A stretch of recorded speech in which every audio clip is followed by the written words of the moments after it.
Hello students, so welcome back to the lecture and this time the lecture is the last lecture और अब आपके chapter जो है finish हो जाएगा and we will begin with another chapter that will be chapter number 2 sexual reproduction in flowering plants. तो बच्चों ये chapter आज finish हो जाएगा. So the last lecture is all about sexual reproduction. तब हम सेक्सुअल रिप्रोडक्शन पढ़ेंगे बच्चों. सेक्सुअल रिप्रोडक्शन तो बच्चों आप सबको पता है what is sexual reproduction. Basic तो सभी को मालूम होगा. Even the one who don't belongs to science section उसको भी बेसिक तो मालूम ही होगा. The male and female gametes fuses to form zygote. That's all about sexual reproduction, है ना. The basic definition is this about sexual reproduction. जो mail and female gamete होता है वो एक दूसरे के साथ क्या कर जाता है, फ्यूज कर जाता है ना, और जाइगोट फॉर्म कर जाता है. हम सबको पता है ये एक फीमेल ओव्यूम है और ये जो है एक मेल का सपोजिंगली स्पर्म है. रफली ड्रॉ कर रही हूँ, no judgment to my diagram. तो ये स्पर्म है and this is your ovum कह लो या एग कह लो. And when they both will fuse, जब इन दोनों का फ्यूजन हो जाता है, in that case when this fusion occurs in that case what would happen guys? Zygote formation would form. Zygote formation will be there. Zygote formation, right? तो zygote form हो जाएगा जिसे हम फर्स्ट सेल भी कहते हैं हर पर्सन. क्या अब सेक्सुअल और एसेक्सुअल में बच्चों फर्क क्या होता है? सेक्सुअल और एसेक्सुअल में फर्क ये होता है कि सेक्सुअल रिप्रोडक्शन का सबसे मेजर जो चीज होता है, it is elaborate, it is complex, right. ये इलैबोरेट होता है बच्चों, ये कॉम्प्लेक्स होता है. और सबसे इम्पॉर्टेंटली ये तो हम सबको पता है कि इलैबोरेट कॉम्प्लेक्स होने के साथ साथ ये एक स्लो प्रोसेस भी है, स्लो भी होता है, राइट. देखा ना, बेबी के बॉर्न होते ही 9 months लगते हैं बेबी को कंप्लीट का जो होता है कंप्लीट डेवलपमेंट के लिए कंप्लीटली, है ना. तो पूरे 9 months लग जाते हैं. तो ये तो ऑफ कोर्स सी बात है कि it is elaborate complex as well as slow process. ठीक है. तो अब आप सभी को पता है बच्चों, अब सेक्सुअल रिप्रोडक्शन होएगा तो उसमें ऑफ कोर्स ही बात है male parent is involve and female parent is involve. Male parent and female parent. अब ये दोनों पेरेंट्स इन्वॉल्व हैं तो ऑफ कोर्स ही बात है, अब ये दोनों इन्वॉल्व है तो they both be having different characteristics, different genes. तो ऑफ कोर्स ही बात है the young one produced due to the fusion of the male gamete and female gamete, the young one या फिर आप इसको ऑफस्प्रिंग भी कह सकते हैं, जो प्रोड्यूस होगा would not be identical to the parents. Not be identical to the parents, आपके पेरेंट्स से आइडेंटिकल नहीं होगा. Not be identical to the parents, parents identical नहीं होगा. दैट इज वेरिएशंस होंगे, देखने में अलग होगा. आप अपने मम्मी पापा की कितनी भी कॉपी हो लो, आंखें सेम हो, नोज सेम हो, but there would be some variations in you as well, है कि नहीं. तो ये तो है कि वेरिएशंस तो रहेंगी आपके और आपके पेरेंट्स के बीच में, कुछ ना कुछ डिफरेंस तो रहेगा ही ना, कि वी कैन एटलीस्ट डिफरेंशिएट. तो वही वेरिएशंस रहेंगी. अब बच्चों अगर इसके एग्जाम्पल्स की बात करें तो एग्जाम्पल्स में तो आपको पता ही है. एग्जाम्पल्स की अगर मैं बात करूं तो बड़े सिंपल से एग्जाम्पल्स हैं इसके. एग्जाम्पल्स में आपका जाता है प्लांट्स और एनिमल्स. ये तो 2 याद रखने ही है. इसके सिवाय आप क्या रखोगे, कुछ सिंपलर ऑर्गेनिजम्स होते हैं जैसे फंगाई, उसमें भी ये होता है. ठीक है बच्चों. अब बच्चों आपको मैं एक फेज बताती हूँ जो कि होता है जुवेनाइल फेज, या फिर उसको हम वेजिटेटिव फेज भी कहते हैं. अब बच्चों आप सबको पता है कि जुवेनाइल फेज हो गया, या फिर जुवेनाइल फेज हम कहते हैं एनिमल्स में. ओके, एनिमल्स में हम इसको कहते हैं juvenile phase. And when it comes to the in plants we call it as vegetative phase. we call it as vegetative phase.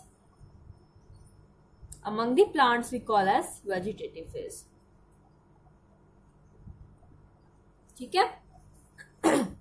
तो बच्चों आप सबको पता है कि जब भी क्या होता है, लुक बच्चों, one has to attain a certain stage, एक सर्टेन स्टेज एवरी इंडिविजुअल या ऑर्गेनिज्म कह लो need to attain a certain stage to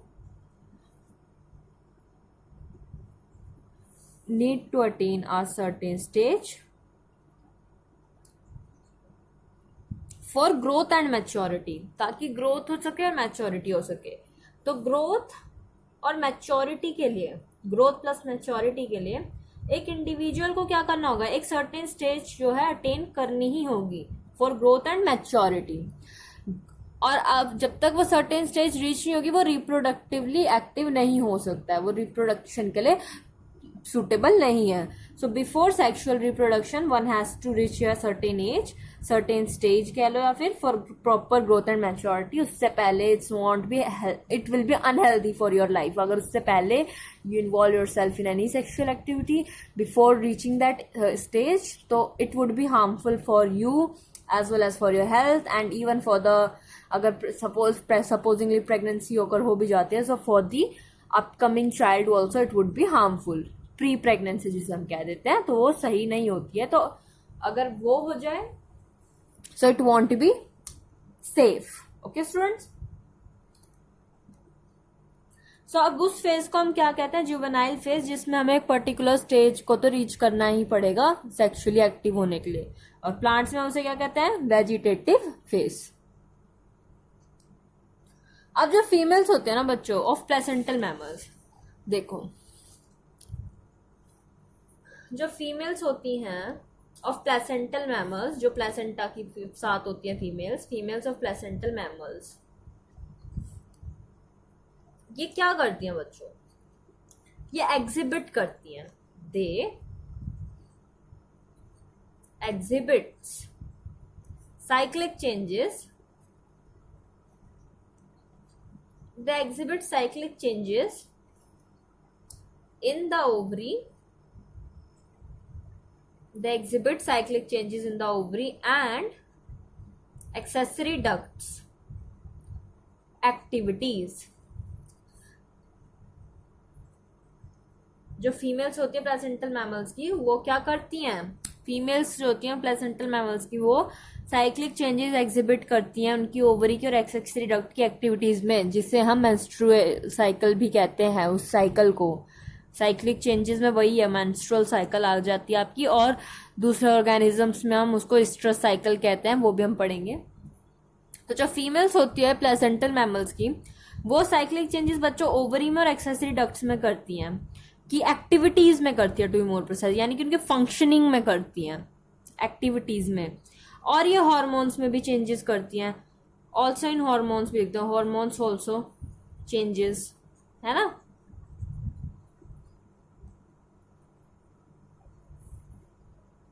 तो हार्मोन्स ऑल्सो चेंजेस कब चेंज होता है, ड्यूरिंग रिप्रोडक्टिव फेज, जब आप अपनी प्यूबर्टी हिट करते हो उस टाइम पे भी, या फिर जब आपकी आप सेक्सुअली एक्टिव होते हो उस कंडीशन में, है ना। तो उस कंडीशन की बात आपकी हो रही है, तो ड्यूरिंग द रिप्रोडक्टिव फेज आप कह सकते हो। तो अब इस साइक्लिक चेंजेस में आते हैं आपके नॉन प्राइमेट्स और प्राइमेट्स। पहले तो नॉन प्राइमेट्स कौन कौन से आते हैं, आपको एग्जाम्पल्स बेटा रट लेना, एग्जाम्पल्स तो ऐसे टिप्स पे होने चाहिए आपको बेटा। नॉन प्राइमेट्स में आपके आ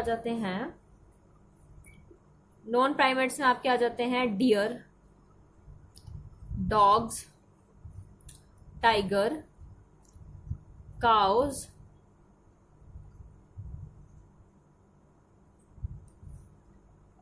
और आपके आ जाते हैं रैट्स भी आते हैं बच्चों, शीप, ये भी आती हैं, ये आपके नॉन प्राइमेट्स में होते हैं। So the cyclical changes involved during the reproduction is referred to as estrous cycle. The cyclical changes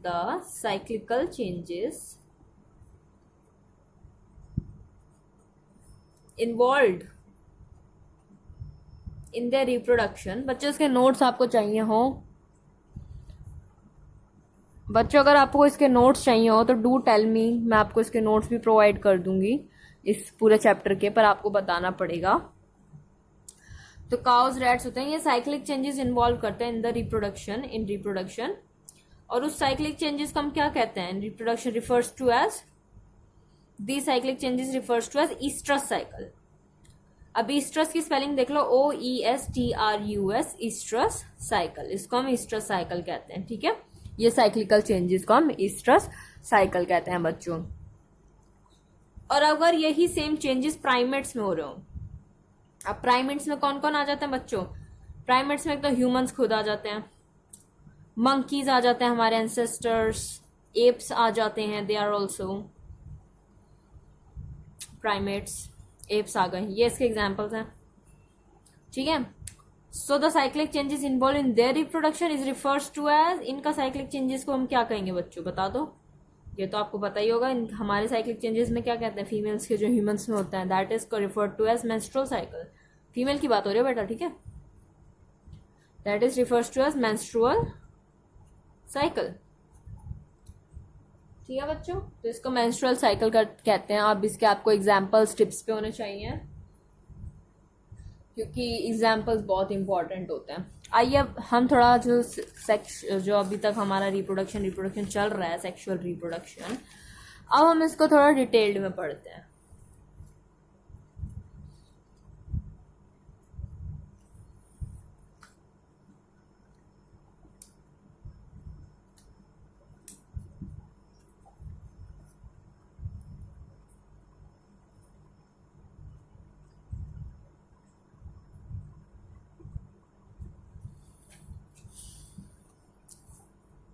sexual reproduction में आप पहले तो देखो क्या क्या इन्वॉल्व होता है सेक्सुअल रिप्रोडक्शन में। What is involved is in sexual reproduction?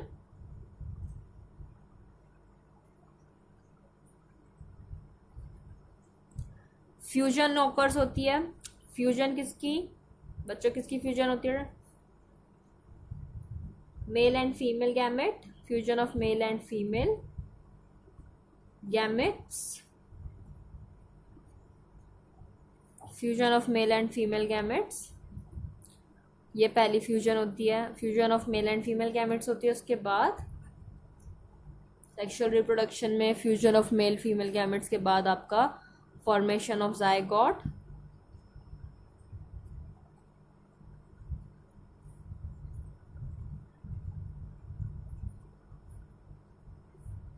और फिर फर्दर क्या होती है? फिर फर्दर आपकी एम्ब्रियोजेनेसिस होती है ना।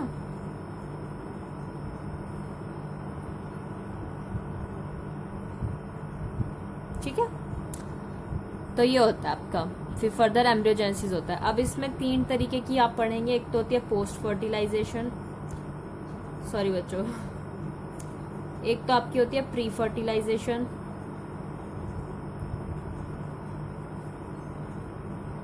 तीन तरीके के पढ़ेंगे हम। दूसरी होती है आपकी फर्टिलाइजेशन,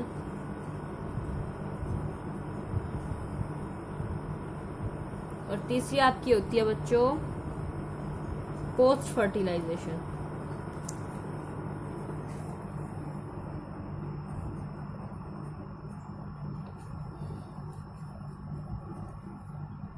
ठीक है बच्चों, तो ये 3 तरीके के हम पढ़ेंगे। अब प्री फर्टिलाइजेशन पढ़ते हैं पहले। First is your pre fertilisation.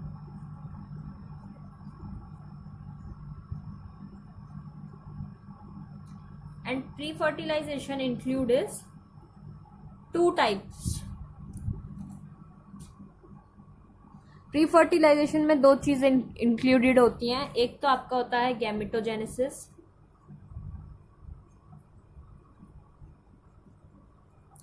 दूसरा आपका होता है गैमेट ट्रांसफर। कुछ ज़्यादा बड़ी चीज़ नहीं है, तो ज़्यादा इसको हम उसमें ज़्यादा जाने की ज़रूरत नहीं है डिटेल में, क्योंकि ज़्यादा बड़ी चीज़ है ही नहीं गैमेट ट्रांसफर। तो अगर हम बात करें आपकी गैमेटोजेनेसिस की, तो गैमेटोजेनेसिस इज़ वेरी सिंपल।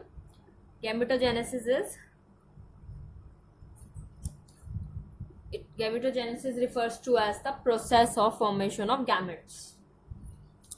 ये एक प्रोसेस होता है जिसमें क्या होता है, फॉर्मेशन ऑफ गैमेट्स होता है, फॉर्मेशन ऑफ गैमेट, एक प्रोसेस है in which formation of gametes occurs, formation of gametes. अब गैमेट्स कौन से होते हैं, मेल एंड फीमेल गैमेट्स होते हैं।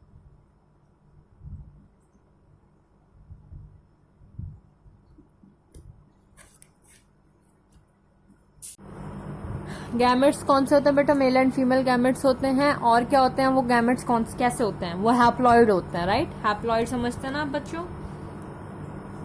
तो मेल फीमेल गैमेट्स इन्वॉल्व होते हैं, male and female gametes, plus they are haploid, ये हैप्लॉइड होते हैं, है कि नहीं बच्चों, हैप्लॉइड होता है कि नहीं है।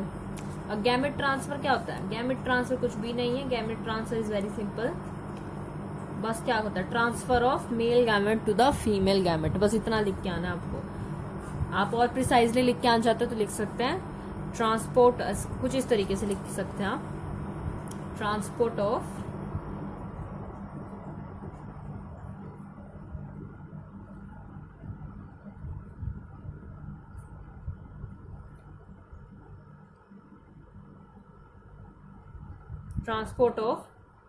मेल गैमेट, फिर ब्रैकेट में स्पर्म लिख दीजिए, या फिर डैट इज करके भी लिख सकते हो ब्रैकेट में sperms, transport of male gamete towards female gamete, bracket में ओव्यूम लिख दीजिए। यही होता है गैमेट ट्रांसफर। प्री फर्टिलाइजेशन में बच्चों कुछ खास इन्वॉल्व नहीं था, आप देख सकते हो ये पूरा आपका प्री फर्टिलाइजेशन था, कुछ इसमें सच खास नहीं था बताने का। चलिए अब आगे बढ़ते हैं। अब आ जाते हैं हम अपना इस चीज पे, अब बच्चों अब हम आ जाते हैं फर्टिलाइजेशन पे, वो काफी इंपॉर्टेंट है।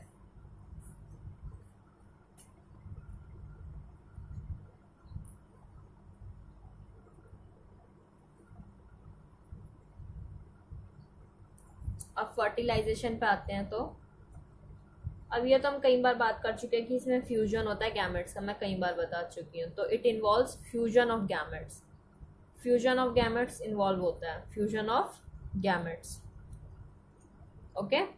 अब इस प्रोसेस को क्या कहते हैं, this process is called as syngamy. This process, जब ये फ्यूजन होता है इसको हम क्या कहते हैं, this process called as syngamy. बेटा बहुत इंपॉर्टेंट है, याद रखना, the fusion of gamete, this in fertilization the fusion of gametes occurs and this process is called as syngamy, ठीक है। in fertilize, मैं फिर से बोल रही हूँ, in fertilization fusion of gametes occurs and this process is called as syngamy। syngamy इस process को हम कहते हैं, and it leads to, further आप लिखेंगे, it leads to formation of a diploid zygote। अब डिप्लॉइड क्या होता है, पहले हैप्लॉइड था यानी कि प्लॉइडियन है, और डिप्लॉइड में 2n हो जाती है। अब 2n क्यों जाती है आप सबको पता है, जब ओव्यूम और स्पर्म्स मीट कर रहे होते हैं उनकी जो प्लॉइडी होती है वो हाफ हो जाती है, n और n, and n plus n equals to 2n which leads to a 2n that is diploid zygote, ठीक है। तो जो प्रोसेस होता है it is called as syngamy which leads to the formation of diploid zygote, और इसको हम कभी कभी फर्टिलाइजेशन भी कह सकते हैं, पर यहाँ पे इसको हमने सिंगैमी कहा। अब सिंगैमी दो टाइप की होती है बच्चों, syngamy are of two types,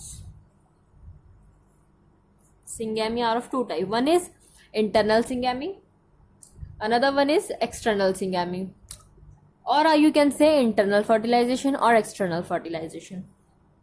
तब एक्सटर्नल फर्टिलाइजेशन क्या होती है, external fertilization is the fertilization taking place outside the medium, for example water। अब आपने बच्चों देखा होगा, फ्रॉग का एग्जांपल लेते हैं। अब जो फ्रॉग होता है जैसे पानी में होते हैं ना, आपने कई बार देखा होगा पानी में अगर कोई फ्रॉग है, मेरे को बनाना नहीं आता तो मैंने ऐसे लिख दिया फ्रॉग है, आपने देखा होगा when they are mating, the frogs, male and female frog, when they are mating with each other, तो जो फीमेल फ्रॉग होती है she releases the gametes from the back, so they are the fused gametes that are coming place outside the environment, and then we know कि कैसे वो grow करेंगे, है ना, हमें पता है किस तरीके से जो है जो मेंढक होते हैं वो किस तरीके से ग्रो करेंगे। फ्रॉग्स का हमें पता है ना ग्रोथ कैसे होता है, वो टैडपोल में कन्वर्ट होते हैं, उनकी इनिशियली टेल होती है, then they loses the tail, फिर किस तरीके से पूरे पूरे डेवलप होता है, पहले पानी में रहते हैं, है ना, ये सब आपको पता चलेगा, ये एम्फिबियंस में आता है ना। तो फ्रॉग का एक एग्जाम्पल है एक्सटर्नल फर्टिलाइजेशन में। तो एक्सटर्नल फर्टिलाइजेशन क्या होता है, the fertilization which is taking place outside the medium, for example water. And इसके एग्जाम्पल्स क्या हो जाएंगे बच्चों, इसके एग्जाम्पल्स में आप लिख देंगे, एग्जाम्पल्स में बच्चों एक तो आप इसका एम्फिबियंस लिखेंगे, एल्गी लिखेंगे, और आप इसमें कुछ फिशेस भी आती हैं तो वो भी लिख देंगे, फिशेस लिख दीजिए, ठीक है। ये इसके एग्जाम्पल्स हैं एक्सटर्नल फर्टिलाइजेशन के। अब बारी आती है इंटरनल फर्टिलाइजेशन की।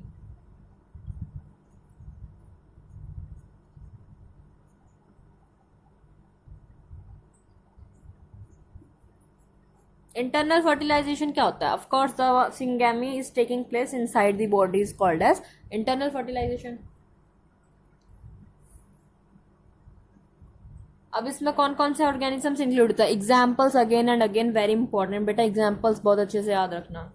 इसमें आपके टेरेस्ट्रियल ऑर्गेनिजम्स इन्वॉल्व है, टेरेस्ट्रियल ऑर्गेनिजम्स, जैसे कि सिंपल से सिंपलर ऑर्गेनिजम्स में अगर मैं बात करूं तो फंगाई, सिंपलर ऑर्गेनिजम्स की अगर मैं बात करूं तो उसमें आ जाता है बच्चों आपका fungi, these are the simpler organisms, ठीक है, they are the simpler organisms.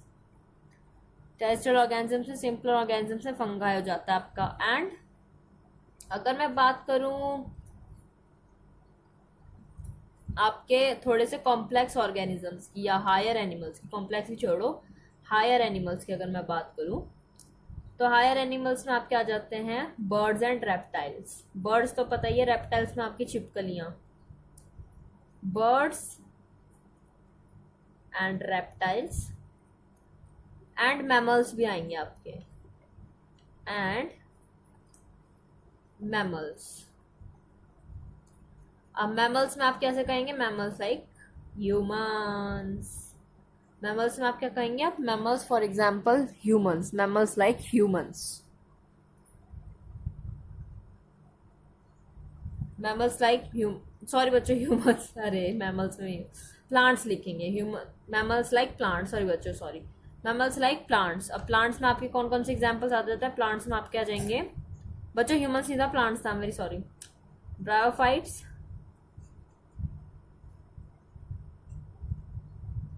pteridophytes, gymnosperms, angiosperms, ठीक है बच्चों, ये चार आपके एग्जाम्पल्स आ जाते हैं, bryophytes, pteridophytes, gymnosperms, angiosperms।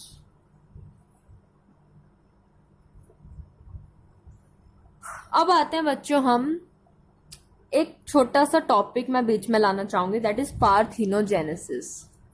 Parthenogenesis एक छोटा सा टॉपिक है, parthenogenesis. What is parthenogenesis?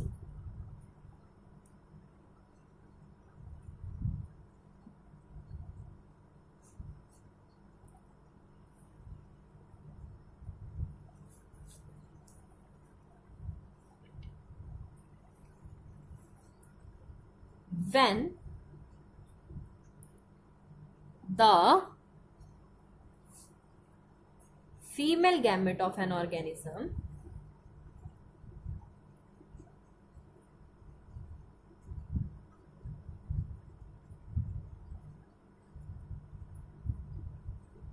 when the female gamete of an organism undergoes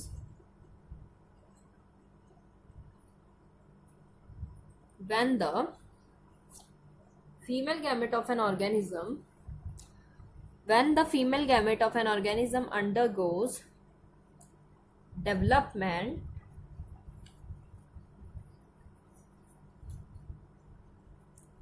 and form new organism this is called as parthenogenesis। इसको हम पार्थिनोजेनेसिस कहते हैं। बेटा क्या होता है ना, कुछ ऑर्गेनिजम्स ये एक तरह का आपका ये आपका बच्चा ऐसा होता है कि ये बिना फ्यूजन के आपका जो है ना ऑर्गेनिज्म अपने ही गैमेट्स को जो है फर्दर डेवलप करके एक अपने ही जैसे एक वो बना लेते हैं, अपने ही जैसे एक ऑर्गेनिज्म क्रिएट कर लेते हैं। अब इसको हम पार्थिनोजेनेसिस कहते हैं। जब जो खुद ही का जो फीमेल, अब देखो फीमेल गैमेट ही होगा क्योंकि फीमेल ही बर्थ दे सकती है ऑन दिस प्लैनेट। तो जो फीमेल गैमेट होती है, वो जो फीमेल होती है, उसका जो फीमेल गैमेट होता है किसी ऑर्गेनिज्म का, वो कहीं डेवलपमेंट में अंडरगो करता है और वो नए नए ऑर्गेनिजम्स फॉर्म कर लेते हैं। जैसे कि कोई लिजर्ड की बात करती हूँ मैं, जैसे कि लिजर्ड हो गई। तो लिजर्ड क्या करेंगी, लिजर्ड कुछ लिजर्ड, सारी नहीं, लिजर्ड्स में भी स्पेसिफिक लिजर्ड्स होती हैं, not all the lizards are include. इसके एग्जांपल्स मैं आपको जरूर बताऊंगी। तो लिजर्ड्स क्या करेंगे, उनके जो गैमेट्स क्या करेंगे, वो डेवलपमेंट में अंडरगो करके अपने ही जैसी लिजर्ड्स प्रोड्यूस कर लेंगी। हनी बीज होती हैं कुछ, उनके गैमेट्स फर्दर जो है डेवलप करेंगे और उनके फीमेल गैमेट और अपने जैसे हनी बीज क्रिएट कर लेंगे। रोटीफर्स होते हैं। एक बर्ड होती है टर्की बर्ड, टर्की की होती है तो ब्रैकेट में लिखते हैं उसको टर्की, तो वो बर्ड भी इसमें ही आती है। आइए इसके एग्जाम्पल्स देखते हैं। Examples are again very important. Lizards और हनी बीज।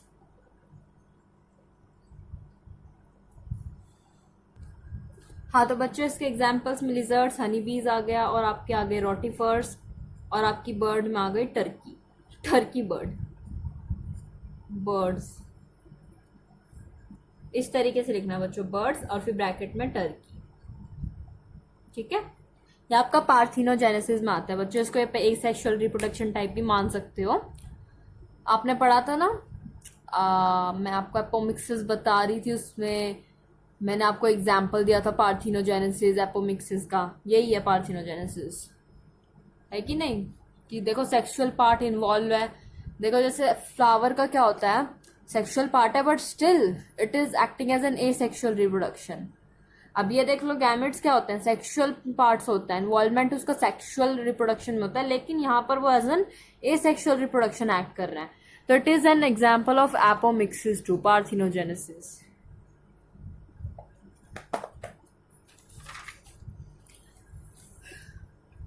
तो चलिए बच्चों अब हम आ जाते हैं पोस्ट फर्टिलाइजेशन पे।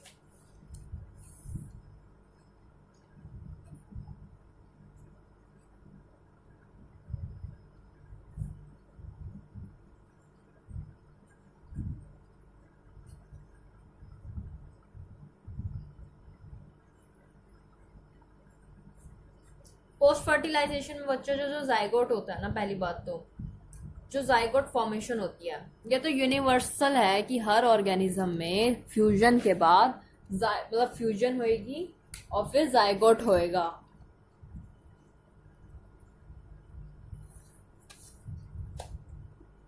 अब देखो ये यूनिवर्सल बात है कि जायगोट फॉर्म होएगा फ्यूजन के बाद और जायगोट डिप्लॉयड होगा, ये तो हम सबको पता है।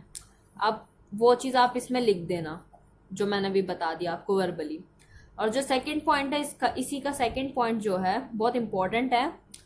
जैसे कि एल्गी हो गए और फंगाई हो गए, इन एल्गी एंड फंगाई आपको एक चीज़ याद रखनी है, एल्गी एंड फंगाई में इनका जो जायगोट होता है ना, इनके जायगोट क्या करता है, it produces a thick wall that is resistant to the desiccation and the damage। अब desiccation और damage क्या होता है, पहले तो देखो ये जाइगोट है, सपोज करो ये जाइगोट है, अब इसने इससे थिक वॉल फॉर्म कर ली बहुत सारी। अब ये जो थिक वॉल होगी ना, किससे रेजिस्टेंट होगी, ये रेजिस्टेंट होगी थिक वॉल। रेजिस्टेंट किससे होगी, ये थिक वॉल रेजिस्टेंस होगी एक तो आपकी डेसिकेशन से, डेसिकेशन से और डैमेज से। डैमेज तो सबको समझ में आ रहा होगा कि टूट फूट ना जाए कहीं। डेसिकेशन क्या होता है, ड्राई अप, बहुत इजी लैंग्वेज में कहूँ तो ड्राई अप ना हो जाए, सूख ना जाए, बाहर के सराउंडिंग से या फिर एक्सट्रीमली बाहर का सराउंडिंग इफेक्ट कर देता है ना, तो वो होता है ड्राई अप। डेसिकेशन और डैमेज से बचाना उस थिक वॉल का काम है। पूछा जा सकता है what is the function of that thick wall of the zygote. अब सेकेंड पार्ट जो इसका आता है वो होता है एम्ब्रियोजेनेसिस। अब एम्ब्रियोजेनेसिस क्या होता है,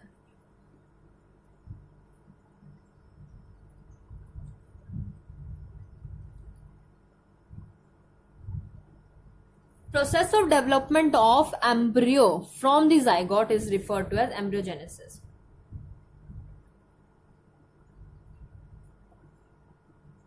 अब बच्चों आप सबको पता है, अगर पता है नहीं पता आई डोंट नो, पर जो जायगोट होता है ना बच्चों, वो फर्दर डिवाइड करता है, जिसको हम माइटोसिस कहते हैं.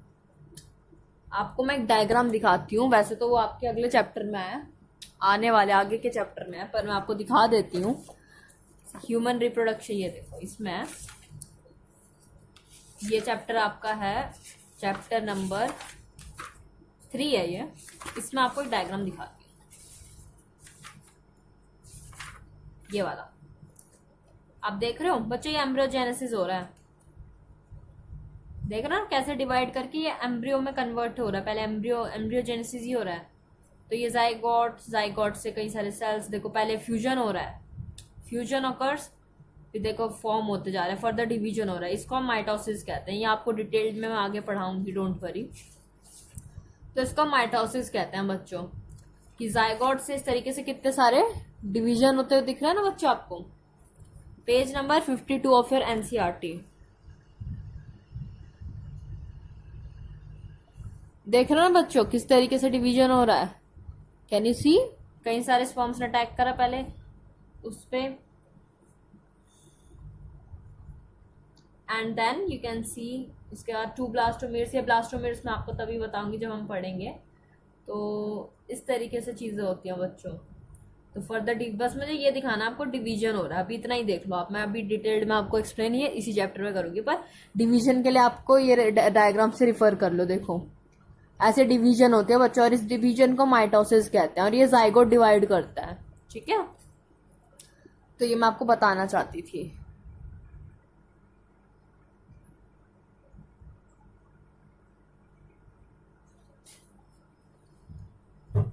तो माइटोसिस होता है, फिर उससे क्या होता है, एम्ब्रियो फॉर्म होता है ना.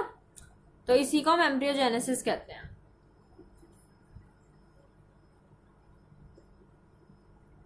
तो बच्चों अब आपका फर्टिलाइजेशन पार्ट खत्म हो चुका है. अब इसके सिवाय कुछ टर्म्स हैं जो मैं आपको बताना चाहूंगी. बहुत सिंपल टर्म्स हैं, आपको पहले भी पढ़े हुए हैं, ये सब आपने पहले पढ़ा हुआ है. लास्ट बिल्कुल फाइनल है ये आपका, अब जो मैं पढ़ाऊंगी.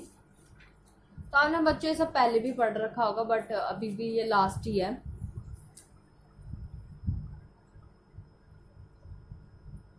बच्चों जो एनिमल्स होते हैं ना, ये 2 कैटेगराइज कर रखे हैं इनको हमने 2 वेज में.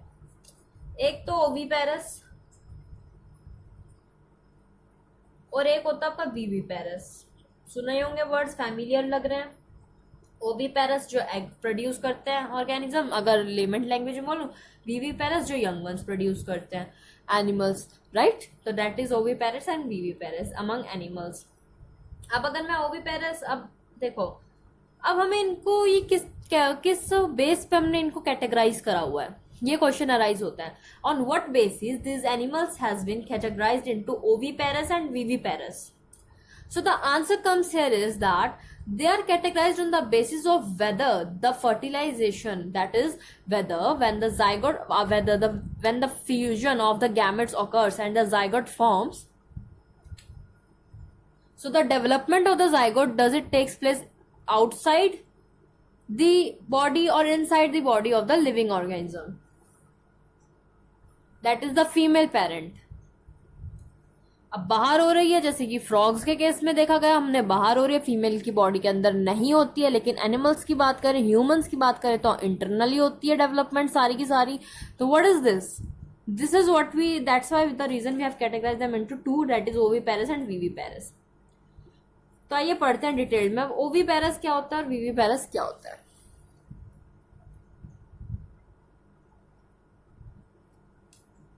ओवीपेरस में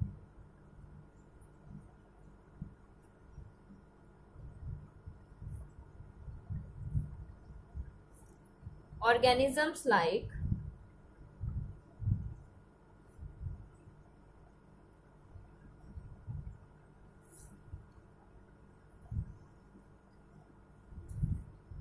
reptiles and birds. ठीक है, तो organisms like reptiles and birds, इसके अंडर आपके ओविपेरस में क्या होता है, एक फर्टिलाइज्ड एग प्रोड्यूस होता है।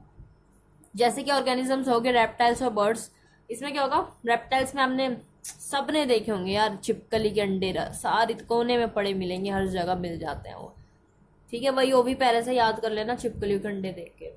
तो organisms like reptiles and birds, they produce fertilized eggs, they produce fertilized eggs, and this fertilized eggs, अब ये जो fertilized egg है, it is covered by calcareous shell, covered by calcareous shell। कुछ बच्चे इसको कैंसेरियस भी लिखे आते हैं, पर ये कैल्सेरियस है बच्चों, कैल्सेरियस शेल। और फिर ये क्या करते हैं, फर्दर जो होता है ये एक सेफ प्लेस में रहते हैं। जैसे कि सेफ प्लेस से what I refer to safe place, I refer here with safe places. For example अगर मुर्गी की बात करें, उसका अंडा होता है ना। So when a hen she gives you know when an egg comes out from her, तो वो क्या करती है, उसके ऊपर बैठी रहती है, और फिर वो धीरे धीरे क्या होता है, इंक्यूबेशन पीरियड के बाद वो जो एग होता है वो हैच आउट करके प्यारी सी हमारी क्यूट सी चीक प्रोड्यूस हो जाती है। चीक हम सब जानते हैं ना, छोटी सी होती है, प्यारी सी, कोई येलो होती है, कोई पिंक सी होती है, बड़ी प्यारी लगती है ना, चूजे कहते हैं जिन्हें। तो वो अंडे में से धीरे से निकल के आते हैं, फिर बड़े प्यारे प्यारे से लगते भी हैं वो, है ना। अगर आप सबने देखे हो बचपन में चूजे, किसने नहीं खिलाए होंगे, मैंने तो बहुत खिलाए हैं। तो ये क्या होता है, तो जो कैल्सेरियस शेल से कवर्ड होते हैं, और क्या होता है, ये बाहर सेफ प्लेसेस में लेट डाउन किए जाते हैं, they are let down in the safe places in the outer environment. And after the period of incubation, after period of incubation,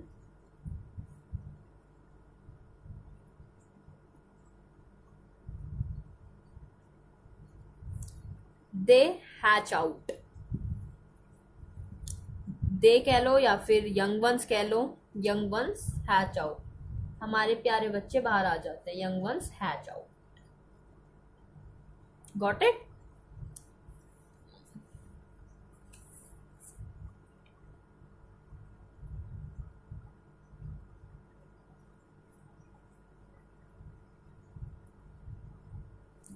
अब अगर बात करी जाए वीवीपेरस ऑर्गेनिजम्स की, वीवीपेरस ऑर्गेनिजम्स की, जिसमें खुद हमारे ह्यूमन बीइंग्स भी इंक्लूडेड हैं, उसकी बात करी जाए तो जो यंग वंस होता है fully develops inside the body. Young ones जो होता है वो बॉडी के अंदर ही डेवलप हो जाता है, और as a young one he comes out होता है बॉडी से। The female give birth to a young one itself. तो आप कैसे लिखेंगे definition, zygote develops into young ones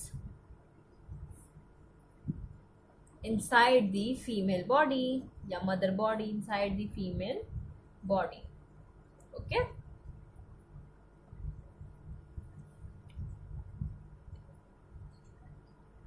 अब बच्चों मेरा एक क्वेश्चन है आपसे कि कौन सा ज्यादा लॉन्ग टाइम के लिए सरवाइव करेगा आपके अकॉर्डिंग, ओवीपेरस या वीवीपेरस।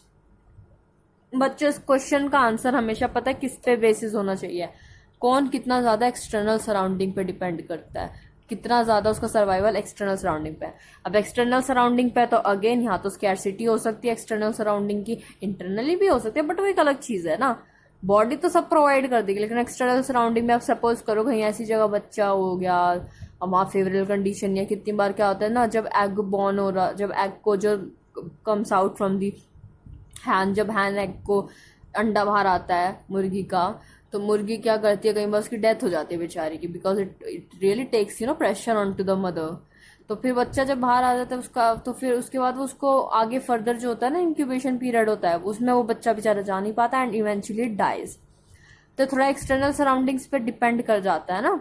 तो एक्सटर्नल मीडियम पे जो चीज ज्यादा डिपेंड करेगी ना, वो इवेंचुअली वो एक डेंजर में होगी। It would be in danger to extent कि वो उसका खत्म होने का चांसेस ज्यादा रहेगा। लेकिन विविपेरस में ऐसा नहीं है। क्यों? सबसे पहला रीजन तो प्रॉपर एम्ब्रॉयनिक केयर होती है, एम्ब्रॉयनिक केयर।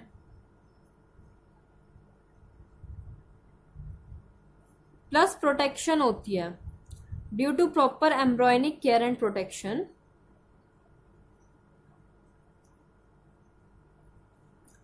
जो चांसेस होते हैं सर्वाइवल के, किसके ज्यादा हो जाते हैं? विविपेरस के। Chances of survival is more of viviparous organism.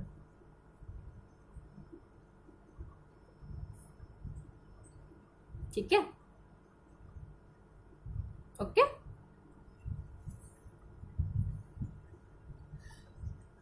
So with this your chapter is and. बच्चों अच्छे से पढ़ाई करो, आपको जितना पढ़ाया उसको अच्छे से रिवाइज करना, ठीक है। Do tell me if you want notes of this chapter. अगर किसी को भी नोट्स चाहिए हो तो मुझे बता देना, मैं नोट्स प्रोवाइड कर दूंगी। मेरे पास बहुत प्रॉपर हैंड रिटन नोट्स हैं अच्छे अच्छे इसके, right, with diagrams and all. तो आपको चाहिए हो तो यू प्लीज टेल मी, और मैं आपको शेयर कर दूंगी वो नोट्स, ठीक है। ये तो मैंने आपको पढ़ाने के लिए रैंडम नोट्स होते हैं मेरे, मैं तो रैंडम ही कहती हूँ उन्हें, पर मैं इन्हें भी बहुत अच्छे से बना के दिखाने की कोशिश करती हूँ। So with this your chapter number 1 that is reproduction in an organism is over, और फिर अब हम आएंगे चैप्टर नंबर 2 पे, that would be sexual reproduction in flowering plants। तो बाय बाय बच्चों, have a good day, take care and पढ़ते रहो, बाय।